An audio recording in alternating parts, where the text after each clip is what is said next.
আমি তিতিরের জন্য একটা চা বানাবো, একটু শেয়ার করি। এখানে দিয়েছি আদা, বেশি করে দারচিনি, লবঙ্গ আর হচ্ছে কি বলে এটাকে স্টেরানিস।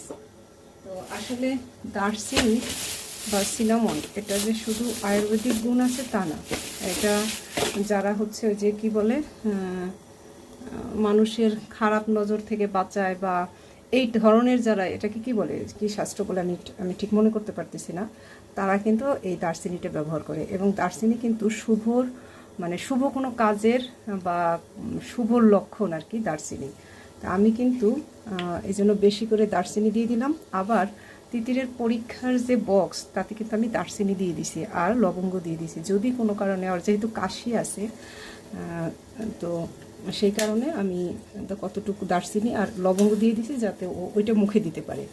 আর দারচিনি আসলে আমরা বাজার থেকে যে দারচিনিটা কিনি সেটা কিন্তু আসলে মানে তেমন ঘ্রাণ থাকে না। তো এইভাবে আপনারা একটু এইটার ব্যাপারে একটু দাম খরচ করবেন, টাকা খরচ করবেন, এরকম ভালো দারচিনি কিনবেন। আমাকে বলবেন, জিজ্ঞেস করবেন অবশ্যই যে কোথায় পাইছি। আমি ঢাকা থেকে নিয়েছি, আপনারাও খুঁজলে পেয়ে যাবেন। দেখেন দারচিনিগুলো এত সুন্দর ঘ্রাণ। তো এরকম ভালো দারচিনি কিনবেন। এবং দারচিনি শুধুমাত্র বললাম না, এটা আয়ুর্বেদিক মানে শরীর এবং যে আমাদের আশেপাশে অশুভ শক্তি সেটার বিরুদ্ধেও কিন্তু দারচিনি লড়ে।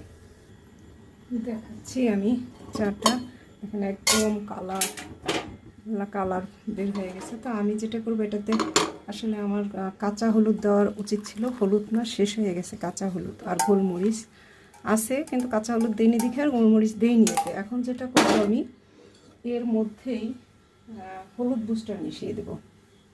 যেহেতু এই হলুদ বুস্টারের সাথে গোলমরিচ মিশানোই আছে, তাই আমি এটা ওকে করে দেব।